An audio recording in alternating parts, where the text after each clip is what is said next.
इस news channel पर जो भी वक्ता ने कहा वो उसकी अपनी राय है, जिसकी पुष्टि नेशन न्यूज इंडिया नहीं करता। धन्यवाद।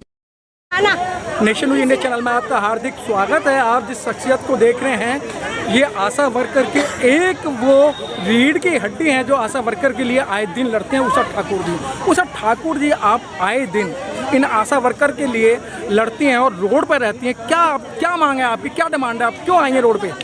सर, ये जो महिलाएं हैं इनके ज़्यादातर गरीब घरों से आती हैं, टाइम पे पेमेंट ना आना, और इनसे काम तो इतना लिया जाता है, इंसेंटिव के नाम पर काम इतना ज़्यादा लिया जाता है और मेहनतनामा देने की जब बात आती है वो बहुत कम होता है, जिसमें अपना घर भी नहीं चला सकती। और उसमें भी जो हमारे डिपार्टमेंट के लोग हैं उनके द्वारा जो शोषण किया जाता है, जो आए दिन हम डिस्पेंसरियों में देखते हैं।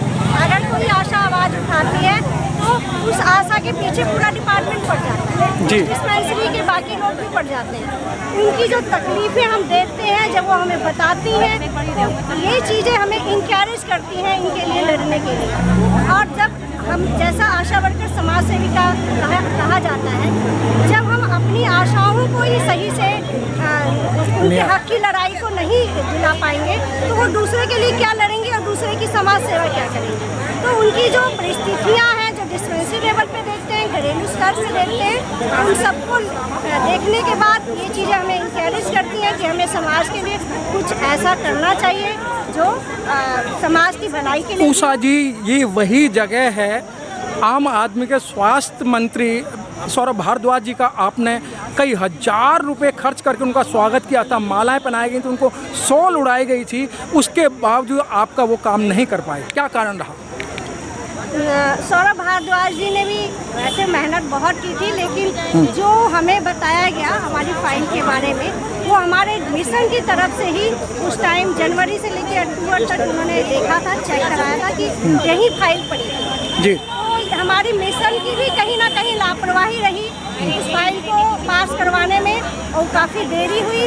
और सौरभ भारद्वाज जी ने जो वादा किया था वो भी कहीं उधर सरकार की भी कहीं ना कहीं लाचारी रही, जो आज हमें उस दिन की हड़ताल के बाद भी कुछ नहीं मिला और आज हमें फिर से प्रोटेस्ट करना पड़ा। मैडम, जिस समय आप 56 दिन के लिए और पहले भी हड़ताल पे बैठी थी, तो वही बीजेपी के नेता अंदरूनी आपके पास आते थे, आप हमें सत्ता में लाएं तो हम आपका ये इनिशिएटिव और आपकी जो हम हेल्प करेंगे।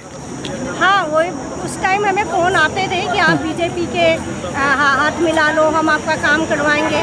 लेकिन हम जो दावा यूनियन है, हम किसी भी पार्टी के समर्थन में नहीं होते, ना हम किसी पार्टी से जुड़े हुए हैं। हम अपना शोषण के खिलाफ लड़ते हैं और जो उस सीट पर बैठेगा जिससे हमें वो काम करवाना है, हम उनके खिलाफ खड़े होंगे। हमें किसी पार्टी से कोई, सभी एक जैसे ही हैं, वो हम देख चुके हैं। लेकिन अभी उनकी अभी आपका डेलीगेशन वहाँ गया था मिलने के लिए, क्या आश्वासन दिया है उन लोगों ने? वही पुराना आश्वासन, जल्दी ही पास करवा दी जाएगी फाइल, काफ़ी कुछ हो चुका है और हो जाएगा।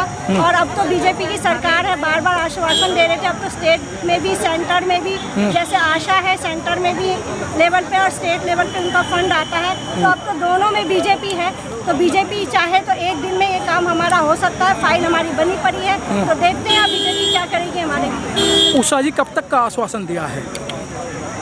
उस टाइम पीरियड नहीं बताया, बस उन्होंने कहा है कि जल्द से जल्द हम इसको आगे भेजेंगे और जल्दी ही करेंगे। हमारी कई डिपार्टमेंट के साथ मीटिंग हो रही है और बाकी स्टेट से, दिल्ली के स्टेट का हम अच्छा करेंगे। उषा जी, ऐसा तो नहीं है कि आपको एक फुटबॉल समझ लिया हो कि आम आदमी आती है तो हम आश्वासन देती है, फिर बीजेपी आती है तो आश्वासन देती है?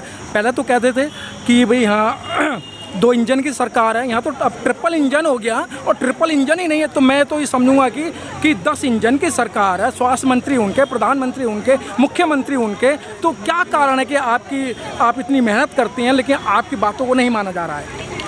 कोई भी सरकार आए, देखिए ये पूंजीपतियों की सरकारें हैं, क्योंकि जितना फंड ये लोग खर्च करते हैं, इलेक्शन पर हमने देखा, वोट खरीदने में देखा, अगर ये सही से काम करते तो आज हमारा देश बहुत आगे होगा।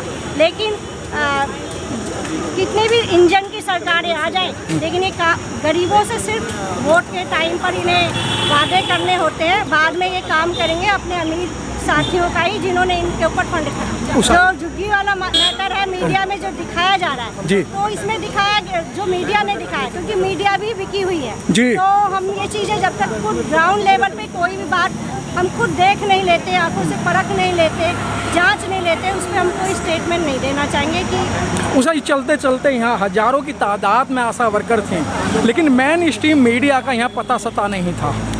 मीडिया बिकाऊ है, जहाँ पैसा मिलेगा वहीं जाएगी, ये तो आप सब जानते ही हैं। और आशा वर्कर्स बहुत गरीब तबके से आती हैं, वो अपनी मेहनत करके जो अपना रोजी रोटी कमाती है, वो तो उन्हें पैसा दे नहीं सकती, तो वो मीडिया हमारे लिए क्यों आएगी? हमें कोई बात नहीं, हमें ऐसे बिकाऊ मीडिया की जरूरत नहीं है। क्या भगत सिंह, सुभाष चंद्र बोस उस टाइम इतनी मीडिया पॉपुलर नहीं थी, तो क्या उन्होंने देश को आज़ादी नहीं दिलाई? तो हम भी अपने शोषण के खिलाफ लड़ेंगे और अपनी आवाज़ को ऐसे ही बुलंद करेंगे। उषा जी, चलते चलते आशा वर्करों की नज़र आपके ऊपर है कि हमारी नेता हमारा काम कराएगी, हमें इंसेंटिव दिलाएगी और हमें जो पेमेंट है वो बढ़वाएगी। क्या आश्वासन देना चाहती हैं, क्या उनके लिए बोलना चाहती हैं? बस यही है, भरोसा रखिए। वो हम अपनी आशाओं के बीच से आते हैं, उन्हें बहुत भरोसा भी है, और हम इसी तरह लड़ते रहेंगे और प्रशासन के साथ, डिपार्टमेंट के साथ तालमेल करके और जितना भी पॉसिबल होगा कोशिश करेंगे उनके जीवन स्तर को ऊंचा उठाया जाए और इंसेंटिव की बढ़ोतरी कराएंगे। धन्यवाद मैडम।